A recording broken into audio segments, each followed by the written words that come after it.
따뜻한 감성, 차가운 이성, 정확한 분석이 함께합니다. 뜨거움과 따뜻함이 함께하는 시간, 신일의 출발 새 아침. 신율의 출발 새 아침 3부 순서 시작합니다. 어제도 저희가 말씀을 드렸는데요. 376조 원대 새 예산안에 대해서 국회 예결특위는 오늘 전체회의를 열고 본격적인 심사에 들어갑니다. 여당은 정부 원안대로 통과할 것을 주장하는 반면에 야당은 좀 많이 손질하겠다는 그런 생각인데, 어제는 여당의 입장 들어봤죠. 오늘은 야당의 입장을 들어보겠습니다.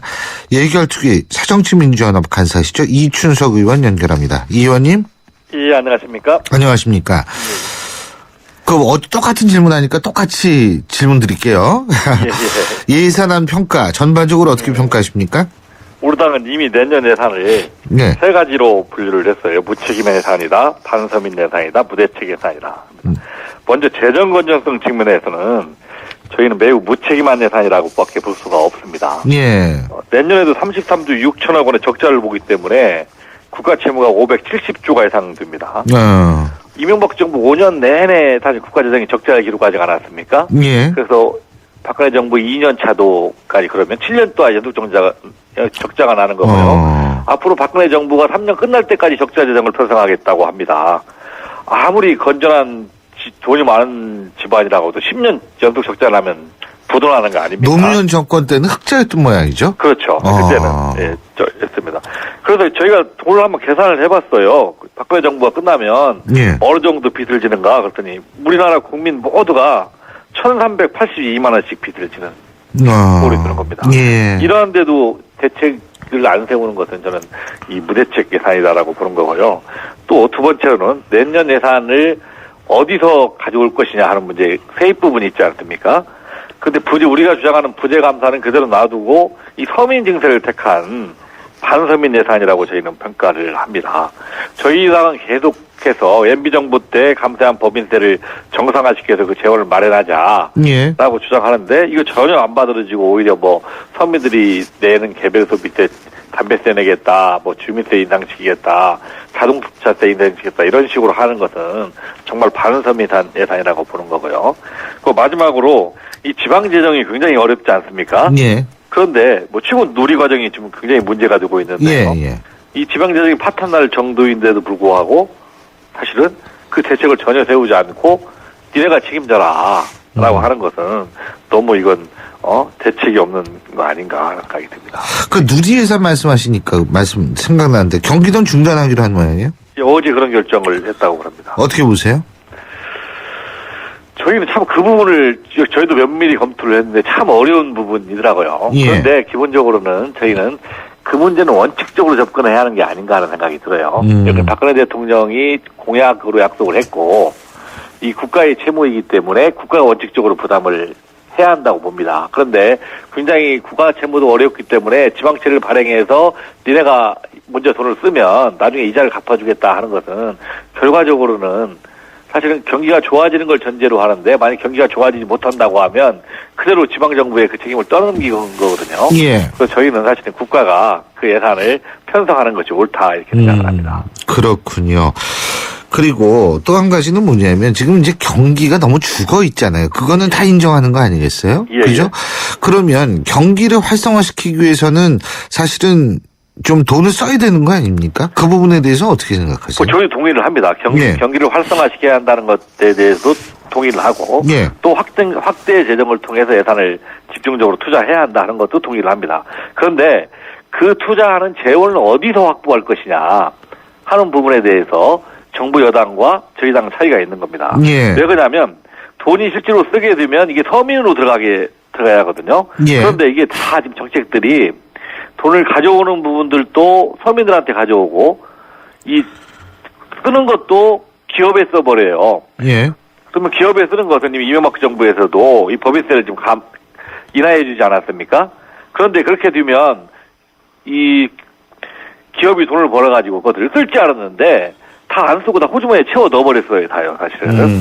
그래서 세수는 5년간 25조 4천억 원이 감소됐는데 다 이게 내부 유보금으로 쌓아놨기 때문에 경기가 안 돌아가는 거예요. 그래서 저희는 사실은 이 대기업 법인세 같은 경우를 인상시켜서 그 돈을 끌어다가 서민들한테 써야 이 서민들이 그 돈을 쓰는 것이지 대기업한테 돈을 다시 줘버리면 대기업은 다 짱 박아놓기 때문에 그 경기 활성화에 도움이 안 된다라고 저희는 보는 겁니다. 아, 그렇군요. 근데 지금 기업의 유보금 그거 말씀하시는 것 같은데 그거 좀 풀게 하려면 어떻게 해야 된다고 보세요? 최경환 장관이 취임하면서 그 부분 해결하겠다 하더만 지금 뭐 아무 대책이 없어요. 지금 보니까 사내 유보금이 588조 된다고 그래요. 그러면 우리나라 뭐 사실은 예산이 376조 보니까 그보다 한 2배 정도나 많은데 정말 이걸 실물 투자하게 하는 구체적인 방법을 정부는 강구해야 한다고 생각을 합니다. 예. 지금 이런 좀 시각차가 굉장히 큰데 국회 선진화법 때문에 12월 2일이면은 부수법안하고 함께 예산안이 자동 상정되죠. 예, 그렇게 되어 있습니다. 그렇게 되어 있죠. 예. 그러니까 그거를 좀 그렇게 되니까 그 전에 어떻게든 결론을 내고 빨리 협의를 좀 하고 이래야 되는 거 아닌가요? 그 부분에 대해서 기일이 12월 2일로 됐기 때문에 지켜야 한다는 것은 저도 100% 동의를 합니다. 우리 야당도. 그런데 그것은 단서 조항도 있어요, 사실은. 어떤 여야가 단서 합의하는 경우에는 그 기일을 연장할 수 있다는 단서 조항이 있는데 그 단서 조항에 대해서는 전혀 얘기하지 않고 마치 12월 2일을 황금률처럼 주장하는 것은 저는 사실은 이 국회와 정상화돼서 사실은 여당과의 관계가 원만해야 하는데 이 세월호 문제 때문에 국회가 사실은 상당히 늦어지지 않았습니까? 예. 그런데 그런 부분 12월 2일의 기일을 지켜야 하는 것은 충실한 예산 심사가 전제되어야 하는데 마치 12월 2일만 지나가면 다 들어가서 자기들 마음대로 하겠다라고 하는 것은 사실 야당에 대한 협박으로 들리는 거고요. 저희도 최선을 다해서 그 기일을 지키겠지만 그 기일을 지키려고 하면 정부와 여당이 성실한 예산 심사에 응하고 또 저희 야당 측이 주장하는 일부도 수용하고 이것이 전제돼야 한다는 겁니다. 사실은. 그런데 그게 전제되지 않은 상태에서 예산 심사에 협조하지 않고 12월 2일 됐으니까 가져가겠다. 이건 안 된다는 겁니다. 사실은. 그래서 저희는 12월 2일의 기일을 지키는 것도 굉장히 중요하지만 그 전제되는 사실로서는 더 충실한 예산 심사가 더 선행되어야 한다는 생각을 가지고 있습니다. 예.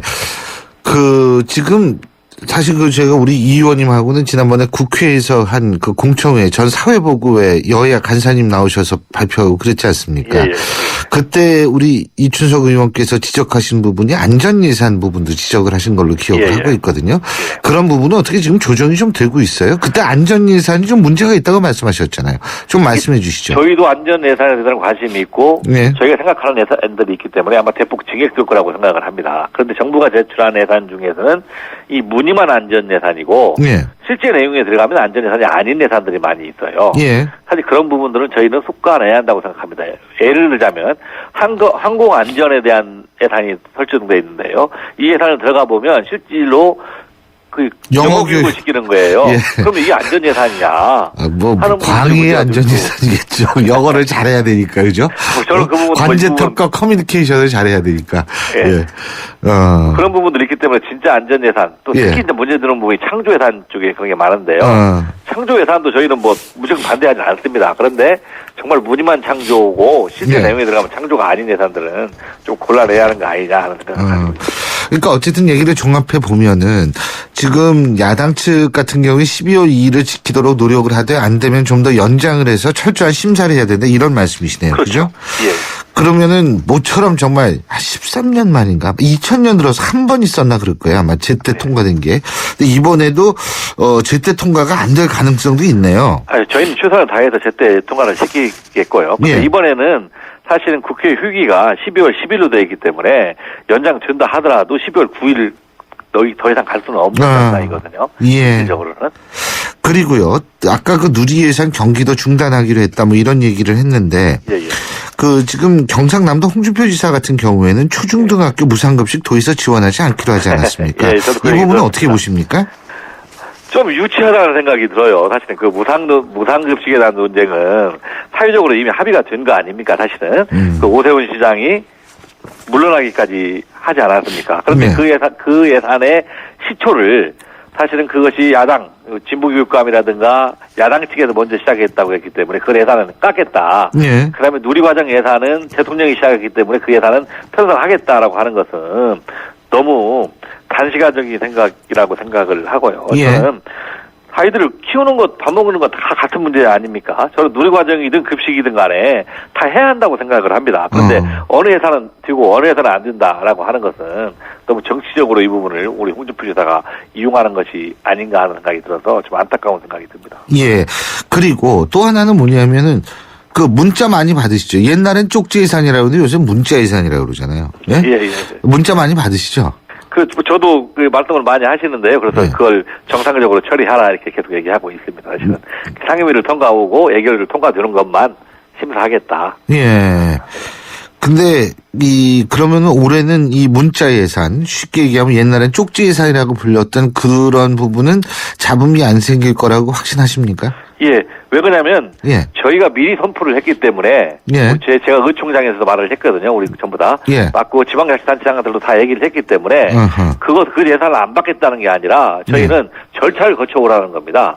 사실은 예전에는 그 절차를 거치기 싫으니까 예. 마지막 단계에서 간사나 개수소유를 줘가지고 쪽지 예산 집어넣는 거거든요. 예. 근데 그 절차를 없앤다고 하더라도 사실은 문제가 없는 예산들은 정상적으로 다 들어갈 루트가 있거든요. 예. 그래서 저는 그 절차를 거쳐서 오라는 거기 때문에 예. 사실은 충분히 성의만 가진다고 하면 그것을 지킬 수 있을 거라고 생각하고 또 저희뿐만 아니라 여당도 그런 이야기를 했기 때문에 여야가 합의한다고 하면 사실은 그 논의 테이블에서 제위시키면 저는 가능할 거라고 봅니다. 예, 잘 알겠습니다. 오늘 말씀 여기까지 듣죠. 고맙습니다. 예, 고맙습니다. 예, 지금까지 새정치민주연합 예결특위 간사시죠. 이춘석 의원이었습니다.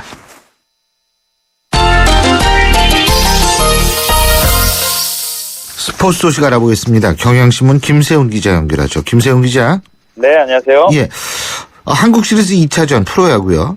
2차전에서는 삼성이 이겼죠. 네, 그렇습니다. 예. 삼성이 장태력을 앞세웠어요. 넥센을 잡고 한국 시리즈 전적을 1승 1패로 마쳤습니다. 어제 삼성이 안타 10개를 쳤는데요. 그중에 2루타 이상 홈런 포함해서 장타가 6개나 됐습니다. 예. 그러면서 7대1로 넥센을 꺾었고요. 선발 투수인 윤성환 선수가 7이닝 동안 1실점에 호투를 하면서 MVP에 선정이 됐고 도미니카 출신의 외국인 선수인 나바로 선수 1번 타자를 기용을 했는데 어제 투런 홈런을 쳤거든요. 예. 1번 타자지만 4번 타자 같은 그런 활약을 했고요. 또 이 나바로하고 어제 넥센 선발인 헨리 소스하고 같은 도미니카 출신입니다. 그리고 둘이 뭐 부모님도 알 정도로 서로 상당히 친한 그런 친구였지만 승부의 세계에서 친구는 없었습니다. 이승엽 선수 투런 홈런을 치고 하면서 삼성이 7대1로 승리를 했고요. 1승 1패를 하고 나서 이제 3차전, 4차전은 목동에서 열리는데요. 오늘 경기가 아니라 3차전은 내일 목동에서 벌어집니다. 그렇군요. 근데 역시 이승엽 선수는 이승엽 선수더라고요, 진짜. 예. 네. 이승엽 선수 앞에는 우리가 항상 국민 타자다 이런 걸 붙이는데요. 예. 그런 수식어를 붙일 수 있는 선수, 또 이름만으로 들어도 무게감이 느껴지는 얼마 안 되는 선수 중에 하나죠. 어제 이승엽 선수도 3회에 토론 홈런을 쳤습니다. 그래서 팀이 이제 7대1로 크게 이기는데 큰 디딤돌이 됐는데요. 이번에 홈런으로 포스트 시즌에서 14개 홈런을 쳤습니다. 이전까지 13개 홈런으로 이전에 두산에 쓰던 타이런 우즈하고 동률 포스트 시즌 홈런 공동 선두였는데요. 어제 홈런을 치면서 하나를 더 보태면서 14개로 단독 선두에 올랐고요. 컨디션이 썩 좋은 편은 아니에요. 1차전에서 삼진 2개 당하고 어제도 안타 쳤지만 삼진 계속 당하고 해서 컨디션은 썩 좋지는 않지만 결정적인 상황에서 큰 거 하나 때려주는 그런 간판 타자 역할은 톡톡히 했죠. 예, 그렇군요. 그리고 올해를 끝으로 미국 메이저리그의 진출을 추진하는 넥센 유격수 강정호 선수 말이에요. 네. 몸값이 200억 원에 가까울 것이다. 네. 대단해요. 물론 이 200억 원은 혼자 다 갖는 건 아니죠. 그죠? 네, 그렇습니다. 예. 정확히 얘기하면 이 200억 원은 강정호 선수를 데려가는 메이저리그 구단이 넥센 측에 지불할 강정호 선수의 이적료입니다. 그렇죠. 그러니까 연봉이 아니라 이제 구단끼리 주고받는 돈인데요. 어제 ESPN의 칼럼니스트가 기사는 아니고 자기의 주장을 쓴 글인데요. 강정호 선수가 메이저리그에 진출하게 되면 최소 1,500만 달러에서 2,000만 달러 정도의 금액이 예상이 된다. 그러니까 우리 돈으로 160억 원 약 220억 원 가까운 돈이 들어갈 거다 이런 예상을 했죠. 류현진이 지지난해 갈 때 우리나라 돈으로 그래서 달러 기준으로 2,573만 달러였습니다. 예. 한 280억 원 정도 됐는데 선발 투수에 비하면 강정호가 선수가 유격수라고 보면은 그 금액 2천만 달러 안팎의 금액이 적지 않은 그런 금액이죠. 강정호가 올 시즌 프로야구에서 3할 6푼 1위, 홈런 40개, 타점 117개를 기록을 아주 공격형 유격수인데요. ESPN의 칼럼니스트는 장타력 좋다. 그리고 수비도 썩 좋지는 않지만 장점으로 부족함을 커버할 수 있다. 이렇게 긍정적인 평가를 내리고 있고요. 예. 일부 평가에 대해서는 강정호에 대해서 좋은 것만은 솔직히 아닙니다. 수비가 불안하다. 그리고 경기장을 큰 데로 옮기면 타율이 2할 2푼 정도밖에 안 될 거다. 그리고 의문투성이다 수비에서 이런 좀 지적들도 나오고는 있지만 어쨌든 포스팅 시점이 다가오면서 강정호 선수에 대한 기사가 많이 나오고 있다는 거는 그만큼 메이저리그의 관심도가 높다는 뜻이죠. 예, 그렇군요. 그리고 FC 바르셀로나 메시가 그 역대 통상 유럽 챔피언스리그 최다골 타이 기록을 세웠다 그러죠? 네, 오늘 그 바르셀로나가 아약스하고 네덜란드 아약스 팀이죠. 여기하고 그 조별리그 경기를 가졌는데요. 팀이 2대0으로 승리를 했는데 그 두 골을 리오넬 메시가 터뜨렸습니다. 예. 두 골을 터뜨리면서 챔피언스리그 70골, 71호 골 이렇게 기록하게 됐고요. 옛날에 레알 마드리드 뛰던 라울 곤잘레스 선수가 유럽 챔피언스리그 본선 최다골 기록을 갖고 있는데 그게 바로 71골입니다. 메시가 오늘 두 골을 추가를 하면서 72골 타이 기록이 됐고요. 예. 얼마 전에 레알 마드리드의 크리스티아노 호날두가 70번째 골을 터뜨렸거든요. 메시가 71, 호날두가 70골 이렇게 해서 두 선수 간의 유럽 챔피언스리그 최다골 경쟁이 점점 뜨거워지고 있습니다. 예, 그렇군요. 잘 알겠습니다. 오늘 말씀 여기까지 듣겠습니다. 고맙습니다. 네, 고맙습니다. 예, 지금까지 경향신문 김세용 기자였습니다. 예로부터 왕은 누리고 싶은 모든 것을 가까이 두고 살았다. 경희궁 자이가 그런 것처럼 왕의 자리에서 누리는 경이적인 자이 프리미엄 경희궁 자이 문의 1800-8577 GS건설. 신율의 출발새 아침 3부 순서는 여기까지고요. 잠시 뒤 4부에서는 대한민국을 고발합니다. 이어집니다. 인천 지역 맞춤형 일자리 창출 지원 사업. 인천 지역에 맞는 맞춤형 교육을 통해 준비된 인재가 지역의 관련 기업으로 취업하는 사업입니다. 취업 희망자는 채용 희망 기업이 원하는 기술이나 지식을 배울 수 있어서 좋고, 채용 희망 기업은 기업이 원하는 능력을 갖춘 취업 희망자를 뽑을 수 있어서 좋은 인천 지역 맞춤 일자리 창출 지원 사업. 자세한 사항은 인터넷 홈페이지 injob.or.kr에서 확인하실 수 있습니다. 이 캠페인은 고용노동부, 인천광역시, 사단법인 인천벤처기업협회와 함께합니다. 대한민국 사장님들, 이보영이에요. 사업하면서 힘든 일 참 많으시죠? 이젠 노란 우산 공제 꼭 챙기세요. 갑작스레 소나기가 와도 우산 하나 챙겨놓으면 걱정 없잖아요. 소득 공제는 물론 복리 이자에 목돈 마련 저축도 되고 법으로도 보호되니까 노란 우산 공제 하나면 마음이 든디. 50인 미만 소기업, 10인 미만 소상공인 사장님이라면 누구나 가입하실 수 있대요. 창업할 때 가장 먼저, 사업할 때 가장 가까이. 참 든든한 동행, 노란 우산 공제. 이 캠페인은 중소기업 중앙회와 함께합니다.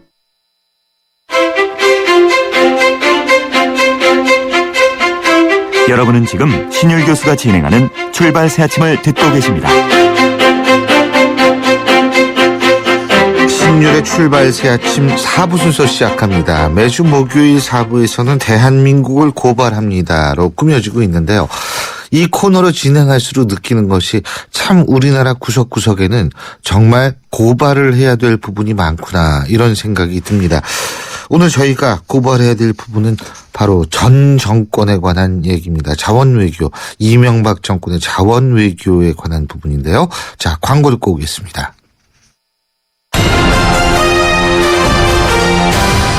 국민 여러분, 드디어 전국 8만여 공인중개사가 운영하는 부동산 사이트가 등장했다는 속보입니다. 이름하여 K렌. 정부가 지정하여 신뢰할 수 있는 K렌은 전국 부동산 알짜 매물만 등록되어 있다고 합니다. 지금 바로 접속하세요. KREN. 한국공인중개사협회 K렌.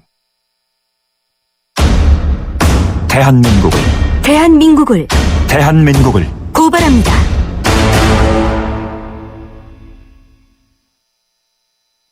대한민국을 고발합니다. 제가 앞서 말씀을 드렸었죠. 오늘은 이명박 정부 시절 자원외교, 여기에 대해서 집중적으로 파헤쳐 보겠습니다. 이 자원외교라는 것이 사실 우리 세금 가지고 이루어진 거죠. 물론 글쎄 의도가 선했는지는 그건 제가 모르겠어요. 근데 뭐 실패할 수도 있겠죠. 의도가 선했으면. 하지만 어쨌든 이 부분에 대해서 의혹이 많이 제기되고 있기 때문에 이 문제를 끈질기게 파헤치고 계신 김경률 회계사 그리고 참여연대 안진걸 협동사무처장 두 분과 얘기 나눠보겠습니다. 어서 오십시오. 예, 안녕하십니까. 반갑습니다. 예, 김경률. 저랑 이름이 끝에 짠 똑같네요. 예, 맞습니다. 그러네요, 네. 진짜. 예, 반갑습니다. 네, 반갑습니다. 예. 그런데 우리 김경률 회계사께서는요. 네. 어떤 계기로 이 문제를 그렇게 파헤치게 되신 겁니까? 네, 제가 지금 참여연대에 소속돼 있기도 하고요. 예. 참여연대에서 이렇게 그동안 자원외교에 대해서 관심이 많았고 그리고 이렇게 박근혜 정부에서 공기업 부채에 대해서 지속적으로 이렇게 이슈를 제기하고 있는데 예. 그런 부분에 대해서 쭉 검토해 보고 있던 와중에 이번 국정감사 때 많은 이제 자료를 검토했었습니다. 예. 그런데 일단은 혈색 낭비 규모, 해외 자원 외교의 낭비 규모가 35조 원대에 달한다 그러는데 네네. 이걸 낭비라고 볼 수가 있는 건가요? 그렇습니다. 이제 이렇게 40조를 투자했었고 지금 현재 회수가액을 5억이라고 하고 있는데 그 투자 과정, 투자 의사 결정 과정을 35조에서 5억을 회수할 수 있다. 5조. 네, 5조. 5조. 네, 5조. 네. 예. 그렇습니다. 그래서 지금 현재 투자 규모에 비추어서 회수가액이 미미할 뿐더러 예. 그다음에 현실적으로 이렇게 경제성 평가를 해보고 있을 때 실제로 회수 가능 가액도 이렇게 커 보이진 않습니다. 많은 사례에서. 그러니까 결국 쉽게 얘기하면 돈 날렸다. 네네네, 맞습니다. 근데 그 돈을 날리는 게 의도는 순수한데 네. 사기를 당해서 날릴 수도 있는 거고. 네, 맞습니다. 그죠? 예. 아니면은 애당초부터 여기서 그냥 한번 좀 어떻게 해볼까라는 네. 마음을 먹을 수도 있는 거고. 그건 네네. 아무도 모르는 거 아니에요? 맞습니다. 그래서 이제 많은 분들이 또 문제 제기하시는 부분이 그 부분이거든요. 네. 이렇게 특히 자원외교 같은 부분은 자원과 관련된 투자에 있어서는 회수율 자체가 적을 수 있지 않느냐, 미래 예. 불확실성이 크지 않느냐 하는데 제가 주로 이제 주목해봤던 점도 그 점입니다. 그러니까 뭐냐면 투자 의사 결정 과정에서 매우 불투명하고 애초에 그 당시부터 있을 수 있는 위험들을 파악하지 않고서 어떤 무작정 묻지마 투자식의 그런 것들이 이루어졌다라는 점입니다. 묻지마 투자식으로 네. 이루어졌다. 네. 근데 일각에서 노무현 정권 시절에서 이 자원 외교라는 것도 네. 실제로 성사율은 25% 정도밖에 안 됐다는 얘기가 나오더라고요. 네네. 그런 말씀들은 듣고 있습니다. 네. 근데 그럼 이명박 정권은 몇 %예요? 이명박 정권은 지금 보면은 제가 알기로는 그 여러 차원에서 여러 의원실에서 다른 자료들이 나오고 있는데 제가 이렇게 몇 가지 보도들을 종합해서 보면 약 87.5% 정도 그 정도로 알고 있습니다. 예. 80. 그러니까 87.5%가 회수되지 않고 있다. 회수되지 않고 있다. 네, 12.5% 정도의 회수율 그걸 잘 모르겠는데 자원 외교라는 게 이게 또 장기적으로 회수될 수 있는 금액도 있을 수 있는. 네, 맞습니다. 그런 부분도 분명히 있습니다. 네. 네. 근데 그런 거는 치지 않으신 거죠, 지금? 네네네네. 그렇군요. 그리고 뭐 구체적으로 하나씩 좀 여쭤보죠. 네. 광물자원공사 멕시코 볼레우 사태는 뭐예요, 이게 일단? 예. 그래서 저도 오늘 이제 우리 교수님과 말씀을 나누면서 이걸 좀 전형적인 예로 한번 말씀드려보고 싶은데요.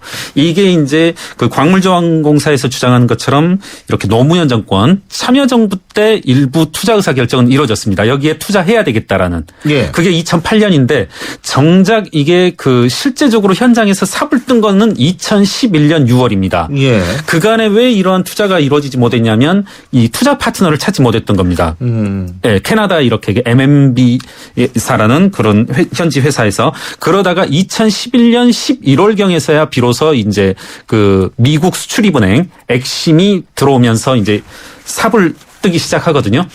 2011년 11월에 시작했다가 2012년 4월 불과 6개월 만에 부도가 나버리고 맙니다. 그 부도의 원인은 이제 US 엑심 미국 수출입은행 보고서에 따르면 애초에 캐나다 그 회사에 이렇게 그 기술 부족 그다음에 자본 부족 이런 것으로 말미암아 이건 예견되었던 부도다 이렇게 말을 하거든요. 예. 그래서 이제 제가 여기에서 이제 언급하고 싶은 것은 이때 시점까지 우리 광물자원공사의 투자액은 불과 1,500억 원에 불과합니다. 모든 이제 있을 수 있는 손실들을 모두 다 이렇게 다 긁어 모았을 때요. 예. 그래서 이 부도가 난 시점에서는 투자은행 채권자들이 가장 이렇게 안달복달일 테고요. 자기들 이제 투자금을 회수해야 되니까 예. 그런 상황에서 불과 10% 주주에 불과한 우리 광물자원공사가 이제 기천억대 1조 총 지금 현재는 제가 1조 5천억으로 알고 있는데 부도가 난 시점에서 1조 5천억을 투자하게 됩니다. 그럼 이제 어떻게 되겠습니까? 부도가 나고 나서 투자를 하면 이건 현장에 돈이 투입이 되는 게 아니라 채권 은행들. 그렇죠. 네, 채권 은행들이 돈을 다 가져갑니다. 돈 갚는 데 쓰이는 네네네네. 예. 아시겠지만 부도가 나면은 이렇게 채권은행단이 제일 안달복달을 하게 되고 그리고 채권은행단은 이렇게 자기 희생을 할 수밖에 없습니다. 일부라도 그렇죠. 회수를 하려면 뭐 그 이자를 면제한다라든가 예. 그동안 빌려준 금액을 출자 전환을 한다라든가 이런 희생이 있을 텐데 아무런 희생이 없습니다. 그 모든 투자액을 온전하게 우리 광물자원공사가 다 갚아주게 됩니다. 야, 그건 좀 이제 특이하네요. 네. 예? 그게 사실 그러고 부도가 나면 사업을 접는 게 이제 맞습니다. 예. 일반적인. 네네네. 네. 그렇군요. 이게 예. 이제 제가 주목해보고 싶은 것은 지금 현재까지도 사실은 광물자원공사분들이 이게 부도가 아니다, 디폴트가 아니라고 하고 있거든요. 저는 이제 이 부분을 좀 주목해서 보고 있는데 뭐냐면 그 여러 보고서에서 심지어는 부도가 아니라고 하는 근거가 있을 거 아니에요. 그 부분을 한번 말씀드려 보겠습니다. 저는 이제 제가 부도라고 하는 거는 감사 보고서 그 다음에 그 우리 애초에 투자사와 채권은행단과의 계약서를 전 모두 검토했습니다. 거기에 네. 보면은 디폴트라고 나옵니다.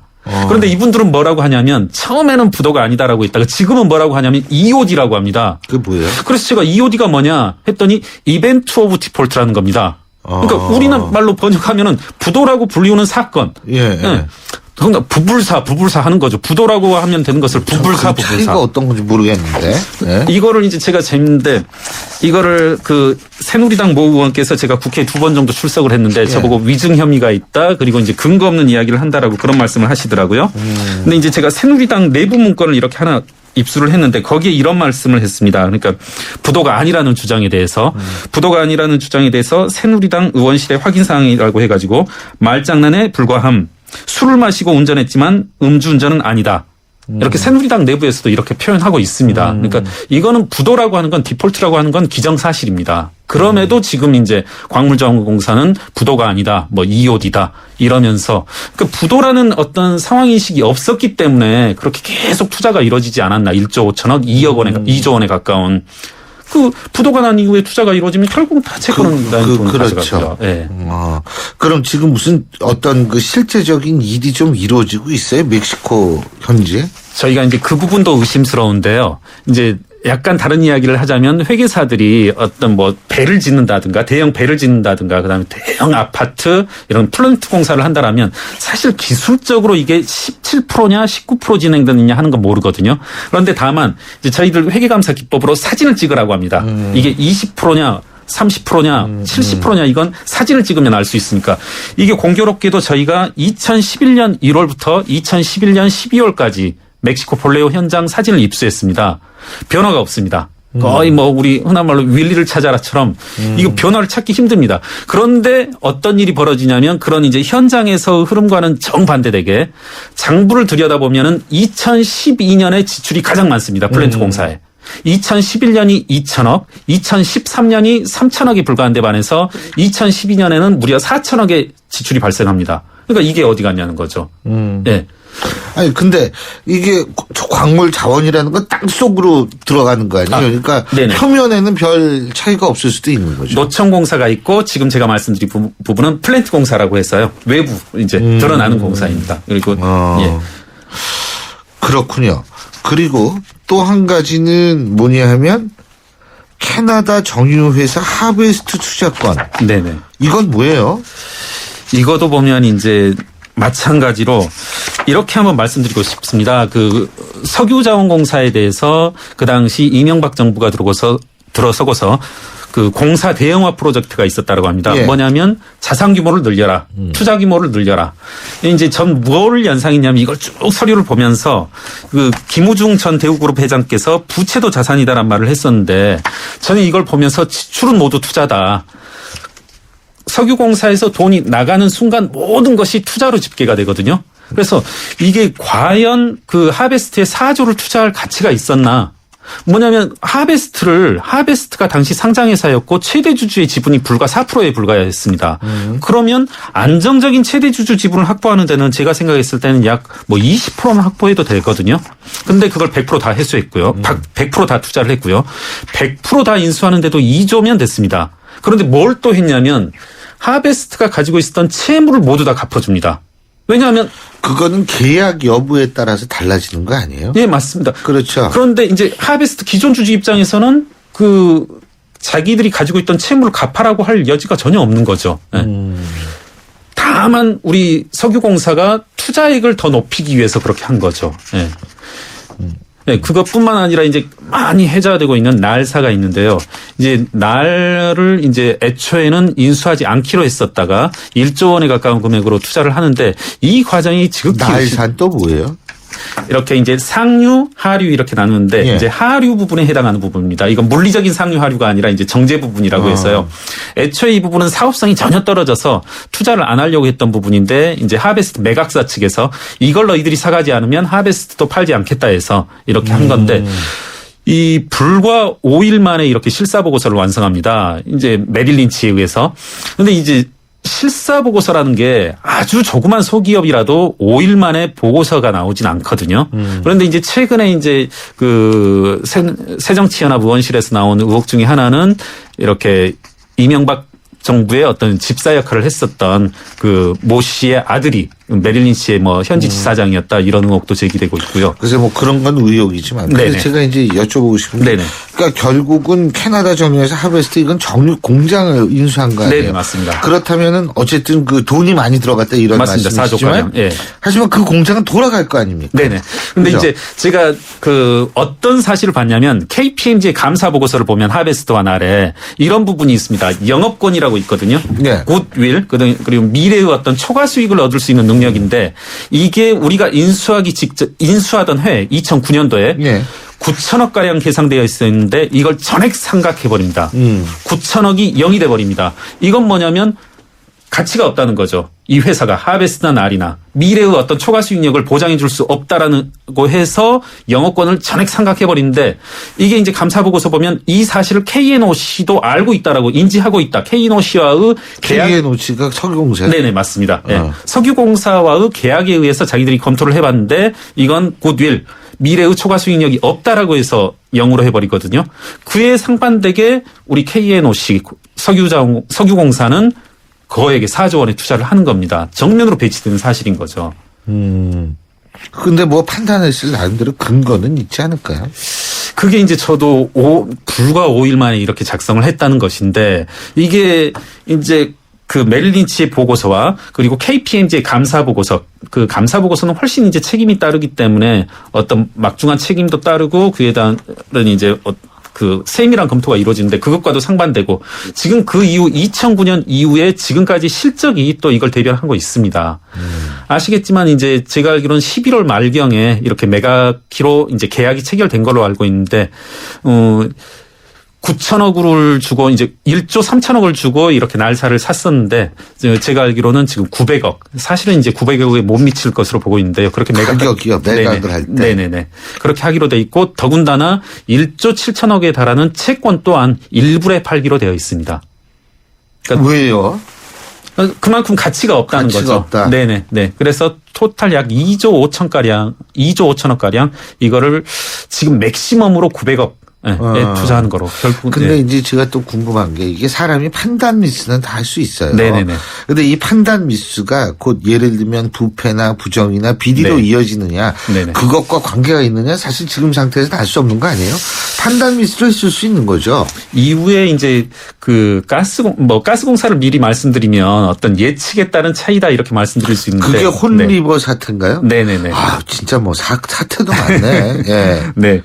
이거는 아까도 말씀드렸지만 메릴 린치에 의한 그 실사 보고서가 5일 만에 나온 점이라든가 KPMG의 감사 보고서와 정면으로 상반된 내용 이런 것들로 봤을 때 이건 제가 봤을 때는 이거는 투자 의사 결정 과정에서의 잘못이다. 그럴 땐 투자이다. 이렇게 저는 믿고 있습니다. 혼리버 사태는 또 뭐예요? 이거는 이제 가스공사가 캐나다 이렇게 세 가지 가스 광구에 투자를 합니다. 오미악, 웨스트컵뱅크, 혼리버 이렇게 해서 총 3개 지구에 약 1조 원가량을 투자하는데요. 이미 오미약과 웨스트컵뱅크는 이제 투자 수익성이 없다라고 해서 이건 접었습니다. 네, 그리고 이제 혼리버는 이렇게 생산이 진행 중인데 1조 원을 투자했던 데 반해서 지금 연간 매출액입니다. 이익이 아니라 400억 가량입니다. 네. 그래서 1조 원을 투자했는데 400억, 연간이 400억. 400억의 매출이 발생하고 있는 거죠. 그러니까 뭐 이익을 따질 계제가 아닌 거죠. 예. 네. 그래서 이제 계속 교수님께서 말씀하시는데 예. 솔직히 저도 그런 생각을 듭니다. 이렇게 자료들을 쭉 검토해 보면서 가스공사만큼은 교수님 말씀하신 그런 여지가 있는 것 같아요. 그러니까 네. 솔직한 얘기로 판단을 잘못했다. 네네네. 그죠? 잘못된 예. 판단. 네네. 여기는 미래의 어떤 가스의 단가를 뭐 10이다 뭐 이렇게 예상을 했는데 푹 이렇게 떨어진 가격이 떨어져가지고 예. 그런 여지가 있는데 앞서 광물자원공사라든가 이렇게 석유공사에서 투자는 제 생각엔 예, 많은 문제점을 애초에 투자 의사 결정 과정에서도 많은 문제점이 있다라고 저는 그렇게 판단합니다. 예, 그래서 사자방이라고 그래가지고 그거 이번에 이제 그 국정감사 들어가는 거 아니겠어요? 예. 그죠? 예, 논란이 되고 있는 것으로 알고 근데 있습니다. 어쨌든 제가 볼 때 판단 미스가 됐건 네. 뭐 뒤에 또 무슨 흑막이 있던 간에 네. 혈세를 낭비했으면 누군가는 사실 책임을 지는 거는 맞죠. 네네. 판단을 잘못해도 아니 기업에서 예를 들면 판단 잘못해서 예. 뭐 돈을 날리게 되면 네. 아니 기업 오너가 그거 가만두나요? 아유, 그럼요. 당연히 날리죠. 예. 그러니까 무슨 책임을 져야 되는데 그 책임지는 사람이 없었네요. 지금 현재 제가 알기로도 이제 감사원에서 이것에 대해서 지속적으로 이렇게 감사가 있었고 그리고 이제 어떤 문제 제기도 있었을 뿐더러 처벌도 있었던 걸로 알고 있는데 그 처벌이 아주 말단 그 실무자 수준인 걸로 알고 있습니다. 실무자 수준에서 뭐 이렇게 한 달 감봉, 2달 감봉 뭐 이 정도. 예. 그 외에 기타 이렇게 정작 책임져야 되셔야 할 분들은 지금 뭐 요직에서 뭐 진출해 있는 걸로 알고 있습니다. 예. 그러니까 지금 그래서 우리 김 회계사님이 어떤 작업을 하고 계세요? 이런 걸 이제 밝히시는데 네. 그 이후에 어떤 일을 하실 계획이세요? 예, 지금 현재 이제 뭐 계속 자료들을 팔로우하고 있는데요. 이렇게 광물자원공사라든가 뭐 석유공사 이것들이 사실 밝혀지지 않은 부분들이 많습니다. 특히나 자금 흐름과 관련된 부분에서. 예. 그래서 이제 그 자금 흐름 그리고 실제로 그 돈이 어떻게 쓰였는지 예. 이런 부분들을 계속 검토하고 있습니다. 아, 그렇군요. 자금 흐름. 그래서 나중에 그럼 뭐 고발을 하시게 되나요? 어떻게 되시나요? 지금 이미 이렇게 참여연대와 민변에서는 월요일자로 고발한 것으로 알고 있습니다. 세계광물공사 사장님들에 대해서. 아, 그렇군요. 지금 고발을 다 하셨다고 그러는데 우리 안진걸 처장. 예. 아이고 오시느라고 수고하셨어요. 아니 되게 밀리죠. 야, 여기까지 왔는데요. 하여튼 우리 저희 출연 역사상 처음으로 늦어봤는데요. 아, 그럼요. 사람이 늦을 때도 있는 거예요. 우리 오면서 김경률 회계사님하고 교수님하고 이야기하는 게 다 들리는데 택시기사님이 어떻게 이럴 수가 있냐고 저한테 막 큰 소리를 치면서 지금 당신 거기 가는 거냐고 그러더라고요. 그래서 제가 지금 가는 길이라고 그랬더니 막 신호도 약간 위반하고 오시긴 했는데요. 근데 이제 신호 위반 하지 마시라고 그랬습니다. 근데 어떻게 된 거냐면 이게 어쩔 수 없이 고발한 겁니다. 원래 저희들이 사실 고발하기 싫거든요. 누군가를.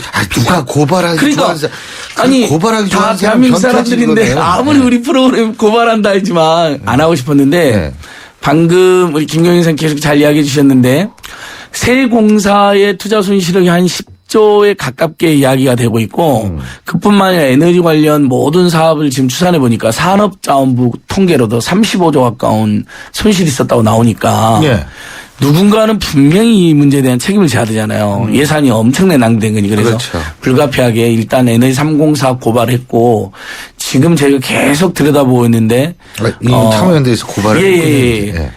다른 더 위에 윗선의 책임이 있겠다 싶어서 아하. 다른 이제 추가 고발도 검토하고 있습니다. 더 윗선 뭐 권력자라든지. 네네. 아 그렇군요. 우리 청취자들께서 다 알고 계시겠죠. 예, 뭐. 근데 지금 국정조사나 이런 거 들어간다는 거 아닙니까? 지금 처음에는 새누리당이 절대 안 된다고 했다가 집권 여당들도 사실 책임이 있으시니까 4대강 사업, 에너지 자원외교 이 의혹, 그다음에 방위산업 지금 문제가 크게 부각되고 있지 않습니까? 이 세 가지는 국정조사를 안 할 수 없다. 새누리당 내부 기류도 그렇게 바뀌고 있는 걸로 알고 있습니다. 예. 아니, 여야를 떠나서 국민 열세가 그 정도로 만일 낭비되거나 판단을 잘못했을 수도 있어요. 그럼요. 하지만 그럴 수 있죠. 어쨌든 낭비가 됐다면 그건 누군가는 사실 좀 책임을 져야 되는데. 그래야지 그러면서 재발견이 더 세워야 되거든요. 조심하죠. 예, 맞습니다. 근데 제가 안 처장님께 하나 여쭤볼게.